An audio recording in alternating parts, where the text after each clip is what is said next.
We have roughly 15,000 people living in shelters, temporary shelters here in Chicago, nearly 27 shelters total, 4,500 children in our Chicago public schools. Without significant federal support, this is not sustainable.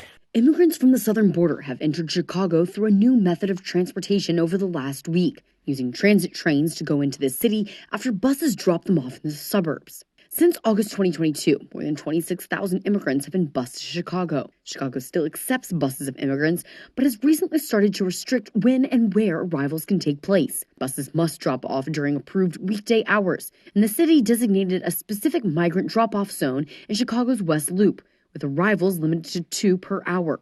The city is suing bus companies and approved penalties to impound buses and fine owners $3,000 if they don't follow Chicago's rules limiting the time and frequency of arrivals. Since the Windy City began installing these penalties, Chicago officials have said bus drivers are beginning to head into the suburbs and drop immigrants at unauthorized places to work around the restrictions. Several suburbs are rejecting busloads of immigrants, fining or impounding buses if they drop off homeless immigrants by $750 per person. Some have passed ordinances preventing illegal immigrants from being housed in hotels. Oak Park originally paid to house immigrants in hotels, approving $1 million in aid using funds from a state grant and federal COVID-19 recovery funds. However, the village is now evicting 150 immigrants living in the town's hotel and YMCA.